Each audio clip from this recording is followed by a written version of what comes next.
교재 82페이지 제가 읽겠습니다. 앞에서 해 아래에 있는 인생의 허물을 광범위하게 또 극단적으로 말했다면 여기 3장에서는 해 위에 계시는 하나님을 의지하는 인생의 영원한 행복과 희망을 말합니다. 먼저 세상 만사에는 때와 기한이 있음을 14쌍으로 된 세상사를 예를 들어 설명합니다. 하나님의 주권적 섭리에 의한 세상 질서를 말하는 것입니다. 이처럼 하나님이 때를 따라 주관하시는 세상의 질서를 인정하고 영원을 사모하는 마음으로 살아갈 때 행복을 얻을 수 있다는 것입니다. 하나님께서 모든 인생을 주관하십니다. 이 땅에서의 인생뿐 아니라 죽음 이후 영원의 차원에까지 두루 하나님이 주관하십니다. 바로 그 하나님을 경외해야만 이 땅에서도 허무하지 않은 인생을 살 수 있으며 영원으로까지 연결된 삶을 살아갈 수 있는 것입니다. 오늘 우리가 함께 읽은 이 전도서 3장도 신앙생활 하신 분들은 대부분 다 기억할 정도로 아주 중요한 그런 장입니다. 계속 때가 있다 하는 것이 1절부터 나옵니다. 1절에 보면 범사에 기한이 있고 천하만사가 다 때가 있다. 날 때가 있고 죽을 때가 있으며 심을 때가 있고 심은 것을 뽑을 때가 있고 죽일 때가 있고 치료할 때가 있고 헐 때가 있고 세울 때가 있고 울 때가 있고 웃을 때가 있고 슬퍼할 때가 있고 춤출 때가 있고. 그래서 때가 있다 하는 것을 14쌍으로 쭉 이렇게 설명을 합니다. 이게 전도서 3장의 첫 번째 교훈입니다. 범사에 때가 있음을 알게 하소서 하는 것이죠. 이 때는 물론 하나님의 때입니다. 우리 기독교가 고백하는 제일 중요한 것은 하나님께서 이 세상을 창조하시고 지금도 이 역사를 주관하신다 하는 겁니다. 그러니까 하나님께서 이 역사를 주관해 나가실 때 하나님께서 모든 일을 계획하시고 친히 섭리하시면서 하나님의 때가 있다 하는 것이 오늘 본문의 교훈입니다. 그러니까 여러분, 오늘 이 때가 있다는 건 우리가 다 사실 알고 있지 않습니까? 내가 원하는 때가 아니라 하나님의 때가 있고 하나님의 방법이 있다. 다 알고 있는데 이 말씀은 정말 우리에게 위로가 되는 말씀입니다. 인생을 살아가다가 하나님 왜 이런 상황에서 내가 열심히 기도했는데 내 병을 안 고쳐주실까? 내 남편의 병을 안 고쳐주실까? 이 일을 위해서 이렇게 열심히 수년간 기도했는데 지금이 딱 이루어 주실 타이밍인데 왜 안 이루어 주실까? 우리는 살아가면서 이런 걱정이 생기고 불평이 생길 때가 많이 있습니다. 그런데 이 말씀은 정말 그럴 때 위로가 됩니다. 하나님이 하나님의 때에 이루시겠다 하는 것이죠. 이걸 그냥 이 세상의 어느 위인이나 어르신이 한 말이면 그분이 책임질 수 없는 말인데 하나님이 내 때가 있다. 하나님께서 예수님께서도 가나 혼인잔치에서 물을 포도주로 만드실 때 내 때가 아직 이르지 않았습니다. 그 말은 뒤집어 말하면 하나님의 때가 되면 반드시 이루어 주신다 이겁니다. 그러니까 여러분 이 3장을 읽을 때마다 범사에 때가 있다. 이미 알고 있는 사실이다.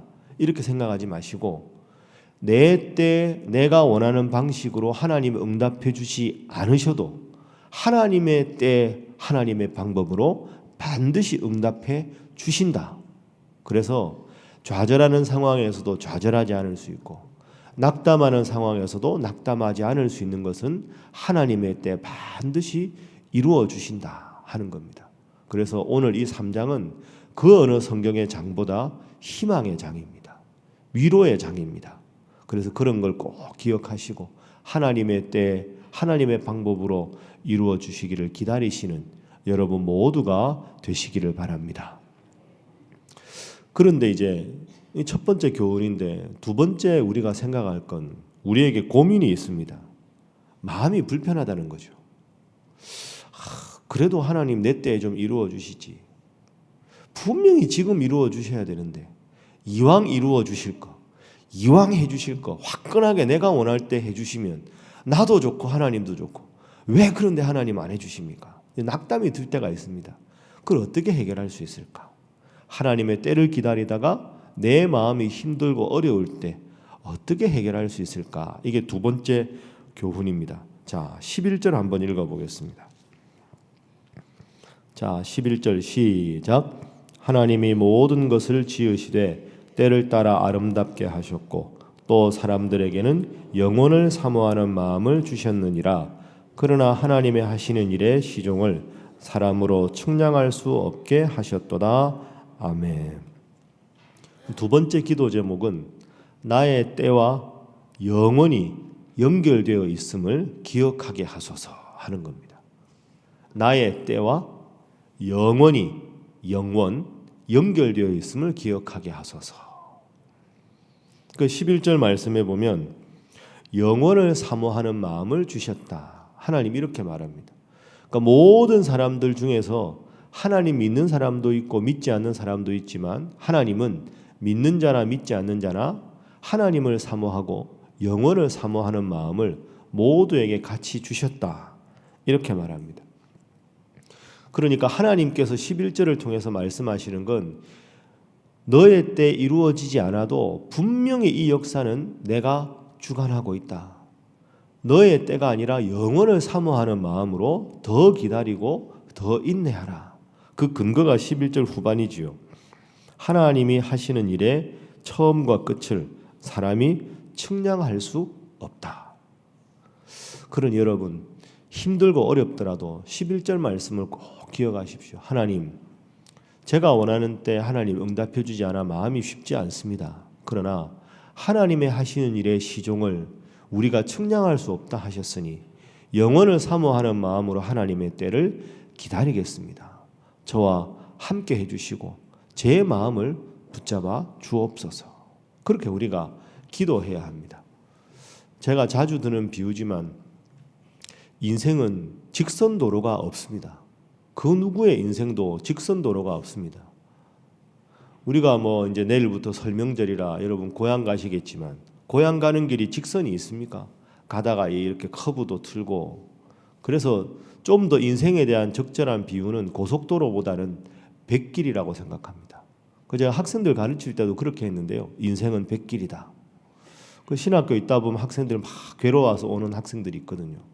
왜 하나님이 제가 이렇게 힘든데 제 기도를 들어주시지 않습니까? 야, 인생은 내가 보니까 백길 같다. 그러니까 내가 원하는 방향이 이쪽 방향인데 바람이 뒤에서 불면 순풍처럼 쭉 이렇게 가다가 계속 이렇게 가면 좋은데 때로는 역풍을 만나면 배가 이렇게 돌아가기도 하고 내가 이쪽 방향으로 가고 싶은데 배가 때로는 북쪽으로도 가고 남쪽으로도 가고 백길이라는 게 직선이 없지 않습니까? 그런데 그 백길에서 배를 타고 가다가 내가 원하는 방향이 아니다 했을 때 우리에게는 두 가지 선택이 있다고 말씀드렸죠. 첫 번째는 뛰어내리는 겁니다. 그리고 수영해서 내가 원하는 곳을 가는 거죠. 어리석은 행동입니다. 그 물살을 헤치고 목적지에 갈 수 있는 사람이 없습니다. 배에서 뛰어내린다 하는 걸 비유하면 뭘까요? 하나님 내 기도를 들어주시지 않으니 나는 내 마음대로 살겠다. 하나님을 떠나겠다. 이게 배에서 뛰어내리는 거죠. 두 번째 방법이 현명한 방법입니다. 내가 원하는 목적지를 향해서 배가 가지 않아도 그냥 배 타고 잠잠히 기다리는 겁니다. 북쪽으로도 가고 남쪽으로도 가고. 그런데 이렇게 구불구불 가다 보면 어느새 이 지점에서 이만큼 가게 된 거죠. 왜 하나님 그렇게 하셨을까요? 그만큼 나를 성숙하게 만들기 위해서, 영적으로 성숙한 존재로 만들기 위해서 때로는 하나님께서 인생의 백길에서 구불구불 굽은 길로 내가 가는 인생의 방향과 역방향으로도 인도하신다. 그럴 때마다 여러분 11절을 기억하십시오. 하나님의 하시는 일의 처음과 끝을 우리 사람이 측량할 수가 없다. 흔히들 인생은 나그네 길이라고 합니다. 우리가 오늘 본문 말씀이나 어제 그리고 1장 말씀 보면 헛된 인생, 헛되니 모든 것이 헛되도다. 인생이 나그네 길이라. 그런데 여러분 나그네라는 단어하고 비슷한 단어로 우리가 교회에서 쓰는 용어는 순례자라는 말이죠. 순례자. 그런데 이 나그네하고 순례자는 결정적인 차이점이 있습니다. 나그네는 정처 없이 떠나는 사람이고 순례자도 정처 없이 떠나서 오늘 내일 묵을 곳이 없는 사람이지만 차이는 나그네는 끝까지 나그네입니다. 목적지가 없는 게 나그네고요. 순례자는 지금은 힘들고 어렵지만 목적지가 있는 사람이 순례자입니다. 우리가 순례자라면 목적지가 어딜까요? 저 천국입니다. 내가 지금 순례자로 하나님 말씀대로 살아가기 힘들고 어려워서 주저앉고 안주할 만한 곳이 없다 할지라도 결국은 저 영원한 천국을 본향으로 삼고 가는, 그래서 항상 순례자라는 말은 본향하고 연결되어 있죠. 나그네는 목적지가 없이 정처 없이 떠도는 삶이지만 순례자는 때로 낙심하고 때로 쉴 곳이 없어 힘들고 어렵지만 저 본향 영원한 천국이 있습니다. 그래서 여러분 인생길 때로는 전도서 말씀 읽으시다가 나그네 길 같고 내 뜻대로 되는 길이 없다 할지라도 우리는 나그네가 아니라 순례자요, 저 영원한 천국을 향하는 마음을 하나님 주셨으니 그 천국 갈 때까지 순례의 길 잘 걸으시는 사랑하는 여러분들 다 되시기를 주님 이름으로 축복합니다. 자, 그래서 세 번째 기도 제목은 영원을 바라며 살아가게 하소서 하는 겁니다. 첫 번째는 모든 인생은 다 하나님의 때가 있고, 두 번째 하나님 우리에게 영원을 사모하는 마음을 주셨으니, 세 번째 기도 제목 하나님 영원을 바라며 살아가게 하여 주옵소서. 이 세상에는 완전한 것은 없습니다. 자, 우리 16절 말씀 한번 보죠. 16절 함께 읽어봅니다. 시작. 또 내가 해 아래에서 보건대 재판하는 곳 거기에도 악이 있고 정의를 행하는 곳 거기에도 악이 있도다. 아멘. 재판하는 곳에도 악이 있고 정의를 행하는 곳에도 악이 있다. 그러니까 이 세상 속에서 있는 모든 것은 절대적으로 선한 것도 없고 절대적으로 의로운 것도 없고 절대적으로 공정한 것도 없습니다.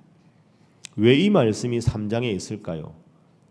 그러니까 내 생각에는 이게 분명히 맞을 것 같은데 그렇게 안 되는 일이 많다. 왜? 세상은 결점투성이니까. 재판하는 곳, 그 공의의 상징인데 거기에도 악이 있고, 모든 것이 투명한 것 보이는 것 같은데 비리가 있고, 우리가 요즘에 항상 뉴스 볼 때마다 그런 거 참 많이 느끼지 않습니까? 과거에는 혐의가 없다고 판정됐던 게 다시 혐의 있는 걸로 밝혀지고, 과거에는 깨끗하다고 생각했던 일이 온갖 비리가 있고, 과거에 억울한 옥살이 했던 분이 생각해 보니까 아무런 잘못이 없고, 여러분 그게 다 인생사 같습니다. 그러니까 우리가 3장 읽으면서 생각할 것은 그렇구나. 내가 원하는 때 내가 원하는 방식으로 상식이 때로 통하지 않을 때가 있고, 내가 아무리 의로워도 때로 억울한 고난을 당할 때도 있다. 그러나 하나님 저 영원한 세계를 추구하는 마음을 주셨으니 하나님 세상에 살아가되 세상에 속하지 않은 자로 이 세상에 최선을 다하되 저 영원한 천국을 바라보는 자로 살아가게 하옵소서. 그런 게 우리의 기도가 되어야 합니다. 제가 이번 주에 주일날 설교 제목은